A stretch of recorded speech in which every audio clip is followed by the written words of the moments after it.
Okay, update karon. Update na ni karon. Nung wala pa bagyo kinahanglan, prepare na kamo daan. Kay kun oras ka kuan ng tiyempo na gid. Pagbuot sa Ginoo bla. Kailangan kuanin ka mo. Baha ni kinahanglan putos ka mo sa mga bugas. Tapos pospro, putson sa plastic, tapos mga kahoy, putson sa plastic, putob sa mga plastic ang mga dako.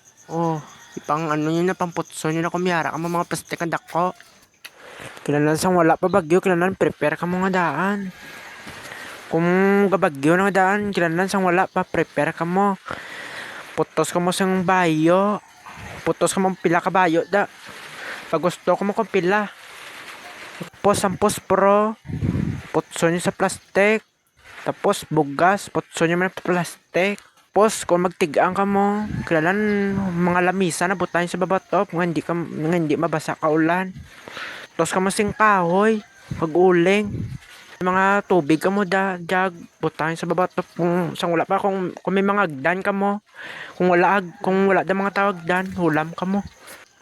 Okay, mga sudan dapat may muyo lang ka mo sa Ginoo nga kung hindi nagig ka mo kaluwas muyo ka mo nga unta to ng bagyo.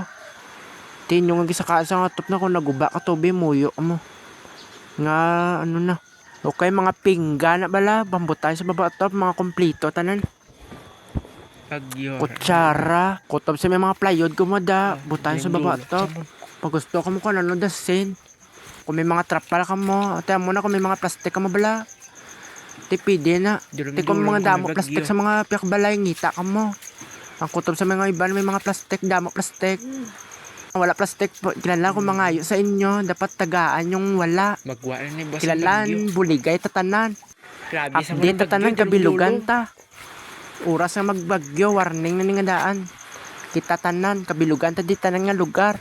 Bilugan ti di lapa pa sa Pilipinas. Kilalan mga muna karon, kilalan prepare ta nga daan sang wala pa. Kilalan panumdumon yung gid. Dasig. Kilala isa pa kilala may muyo amo tanan kay may muyo din tanan. Kung pagbuotan sa Ginoo kay amo ni basta mga amo ni kung nga lugar gabaha na patimaan na ning ang Ginoo maabot na ni. Amo ni sa subong bisan niyo kapay muyo. Pagbuot na sang Ginoo nga mabaha wala ta mahimo kay amo ni. Nahadlok ta tuod pro wala ta kung pagbuot na sang Ginoo nga maamo ni wala ta mahimo.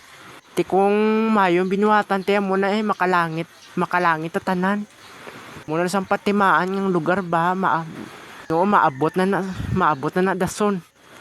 Biskan din pa kamo mangita sang lugar kung pagbuot na sang Ginoong magbaha wala ta mahimo. Bisan sa bukid pa na. Bisan no pa ni kabakod balay kung gusto ni ano tatanan dalaid ta. O di ba? Amo ni subong mga kalubian gabaha na kay amo ni.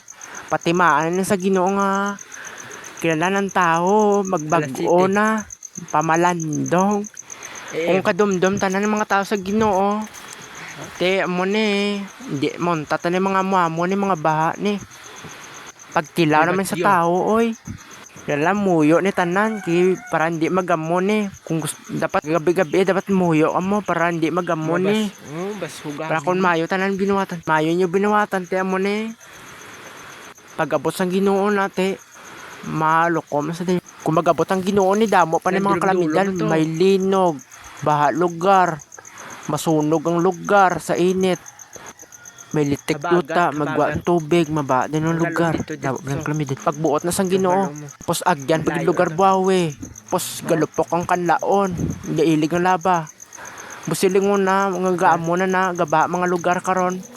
Mga muna busilingon patimaan na ang Ginoo maabot na ni. Tapos pag abot sang Ginoo na madulom na ni dayon mga pila pa ni kadlaw mga gabi dugay pa ni mag-aga kaya mga solar dapat kung dugay mag-aga mga pila kadlaw lang nga dulom kung may mga solar ka mo damo ni para may sanag lang ti kung mga 3 kadlaw mga ano na nan ang Ginoo ara na mahukom na sa aton. Ti kung may mga wala mayo kapatawad damo ni may impyerno mga iban. Ti kung ang iba na amo na makapalangit ang iban impyerno ni kay amo na sang gaba lugar kay amo ni. Pag abot na lang sang Ginoo ni. Pagahuman ni Balik naman sa ano, sa regular nga normal. Ang kalibutan naman. Balik naman dalawa sa uno. Dugay naman. Okay. Bye.